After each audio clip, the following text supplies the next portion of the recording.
is that ADHD cannot define whether you would be avoidant or anxiously, your attachment style would be avoidant or anxious, but it can definitely say that it will be either one of them. Because being stable is, again, then it would be really hard. It's impossible to be a stable person. Stable, and when I say stable, I mean, I'm not saying a lot of people are stable, even the neurotypical ones are not, but let's keep the whole ideology generalized. And what I mean to say is that ADHD people are more inclined to either fall in the avoidant attachment style or in the anxious attachment style. And why is that? So, uh, I have experienced both. In my personal life, I've experienced both, and there's a reason to it. So it's like a push and pull, and sometimes it's like the complete opposite of that. Because if your ADHD partner is a avoidant style, attachment person, and you'd be like, I won't talk to them, or मैं reply नहीं करूँगी, and then let's like let them simmer. हो सकता है in some time maybe that can happen, that they completely do forget about you, because it's like goldfish memory, out of sight, out of mind. So you might want to punish them, but they just like, oh my god, oh, the day just got away from me and I forgot to message you, text you and all. So, sometimes that is not the way to deal with them. Second would be if their attachment style is anxious and they are constantly is like, oh my god, I guess there is no other way than to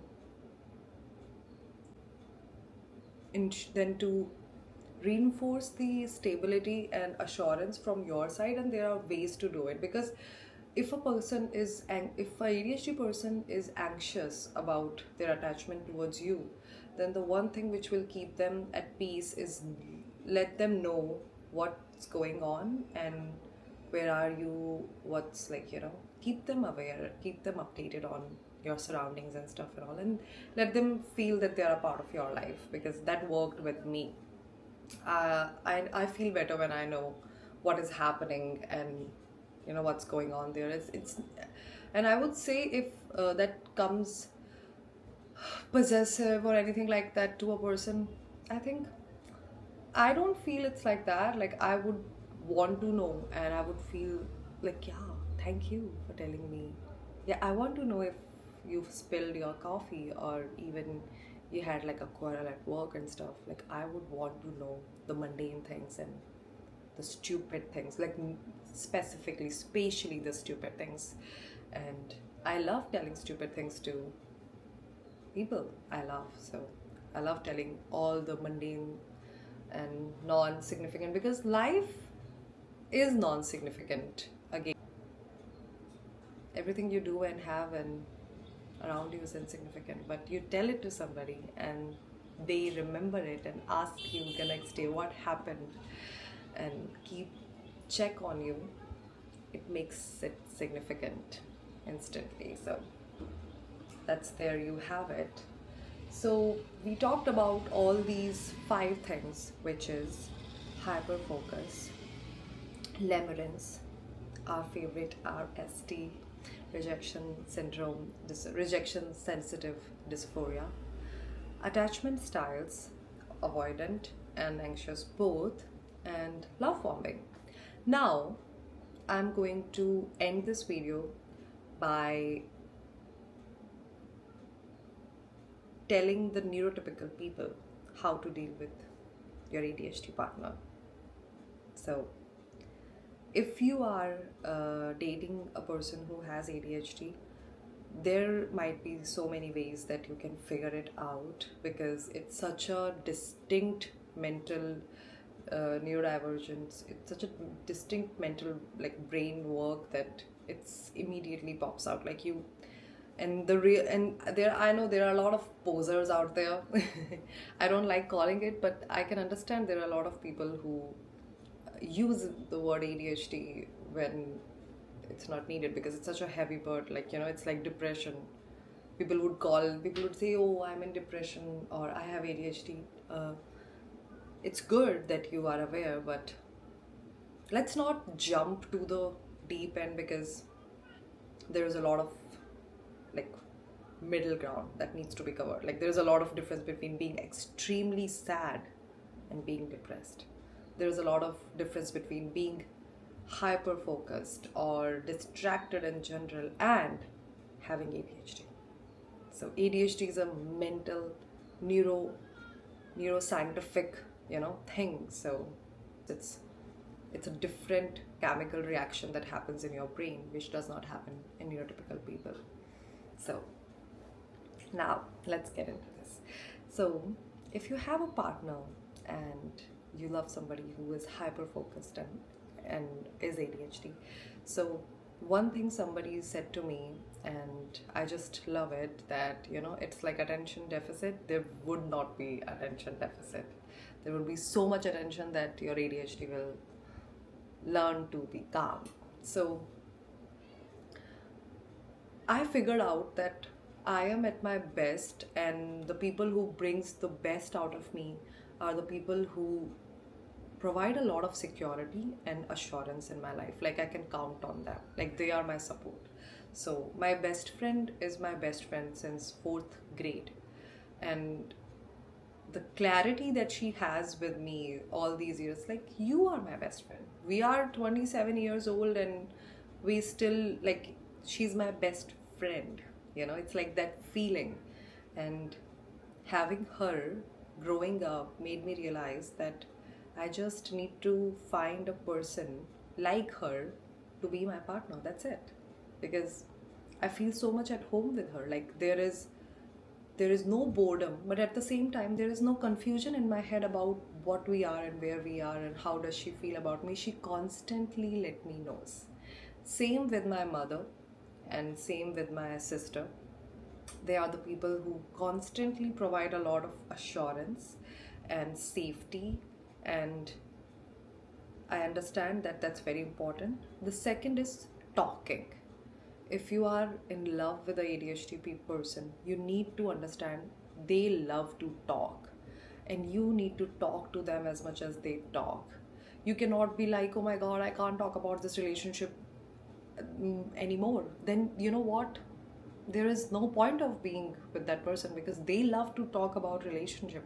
They love to talk about the day we met, what happened, how did you felt when you first saw me, what was your reaction, what would you do. And because that's the way they feel intensity that they crave, because mediocrity is something that won't do it for them. You need to provide that intensity. You need to make them believe that this, if you of course love them, that this relationship is as much important to you as much as it for them.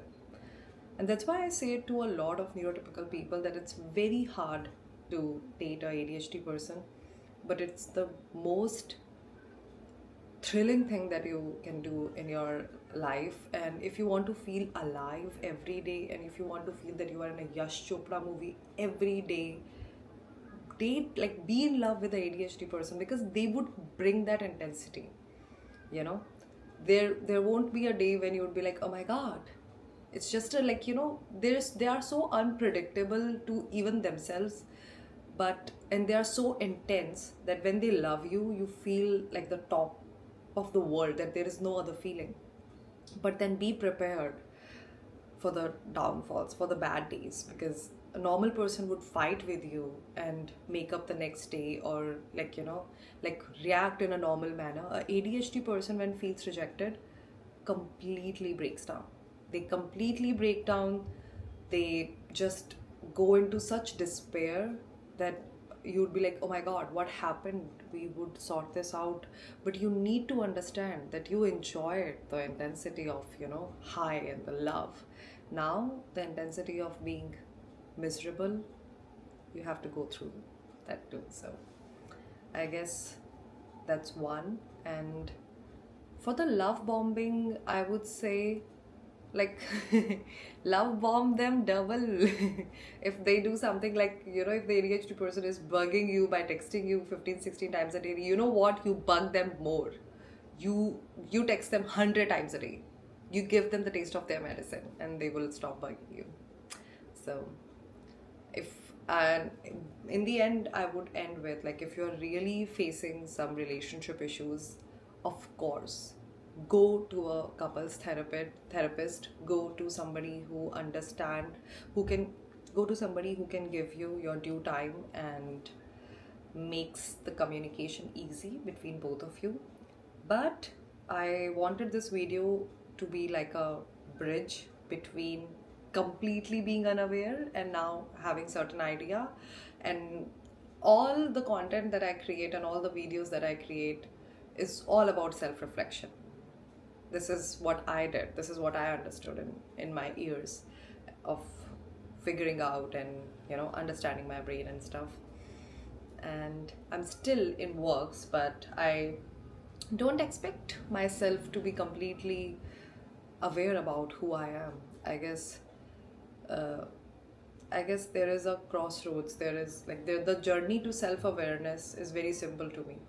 You understand yourself, that you understand your inclination and you understand what do you want to do and why do you want to do that. And then comes the crossroads where you have to stop, because you are not the most important part of this universe. And the energy, more than, like, I understand myself to a point where, like, this is good. Now if I give myself too much attention more than this and try to completely go deep down in my brain, like, why do I want to do this and all, that might be worth it, but at the same time I can indulge all of that energy out there in the world, and there is so much to do and so many people that deserves all that energy and love and care instead of me. So I'm just a little part of it, and I did the work that needed to be done to come to this point. So I guess this is it, guys. Now editing this video would be a bitch, but okay. So in the last, I would say, follow me on Instagram. I post a lot of short videos over there too, and follow Luzens and be a part. And text me, DM me. I respond to a lot of them. You can comment on YouTube. You can comment down this video, like, your experience and stuff. I love listening from you guys, and you are funny as hell. Bye bye.